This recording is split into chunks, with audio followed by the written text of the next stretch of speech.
Hi, my name is Paul Friedman. I'm the founder of the Marriage Foundation. And you've come to us, and we are very glad that you did, because no one knows more about marriage than we at the Marriage Foundation do. We're meritologists. And I hope you subscribe so you can learn a lot about marriage, because you need it. This topic is, why does my wife take everything out on me? So I'm going to give you two answers. The first answer is about, what do you do at the moment? And this is important. It really is important. It's sort of like, what's the first thing that you do if you're driving along and a dog runs in front of you? You hit the brakes, you steer out of the way, you do something. It's reactive, right? And it's automatic, isn't it? Well, the same thing is happening in your mind. Your mind. Understand this. You are not your mind, you have one. So your mind, and this is the reason why we have instinctive habits, is we need them for when a dog runs out in front of us. We don't want to stop and think, let's see, the dog is running and let me take out my calculator. No. You got to be able to react right away. The problem is we've become overly dependent to the point of where we are victims, slaves to our inner reactions. So your wife at this particular moment is attacking you. Let's call it for what it is. It's an attack.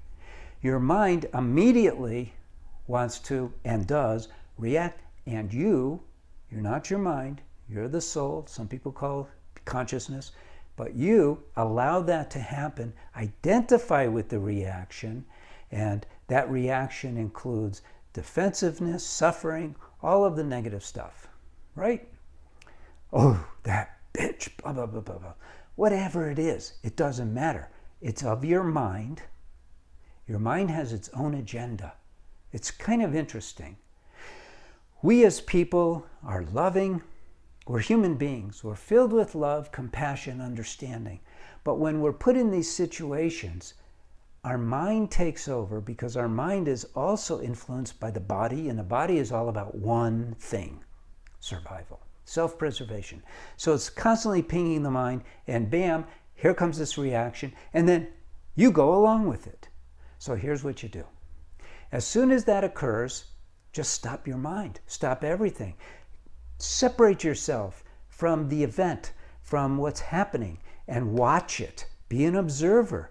Watch what she's saying, and instead of going along with the reaction of the mind, stop the mind from reacting. Say, hey, stop.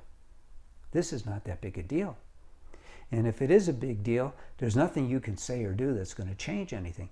And while you're doing that, you, the real you, is going, I love this woman. She's amazing. She's so gorgeous. Oh my God, I can't believe that she married me. Oh, I appreciate her. Oh, she must be suffering if she's doing this, she's going through this. Do you understand? So this is the first thing you do. Okay, I told you I'd give you two things.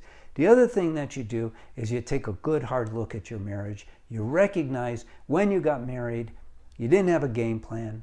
You don't know anything about marriage. Not your fault. No one knows anything about marriage. We're meritologists. We do. And so what you got to do is you got to learn about marriage. It's essential.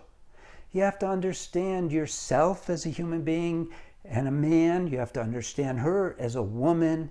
Very different. You know, these genders are very different. It's not like what people are trying to push politically. The truth is, gender is gender. You can't have a baby. She can. There's a lot of hormones that go along with that. You don't have those. She takes longer to get ready. You're wondering why. Well, she's a woman. It's okay. No problem. You didn't want to marry a man. I mean, if you're in a same-sex marriage, it's different, but you know what I'm saying here. So you got to take a look at your marriage, and you got to learn about marriage. There's two essential requirements to having a stupendously happy marriage, and there's no reason to not have one. Number one, you got to understand the rules of the road of marriage.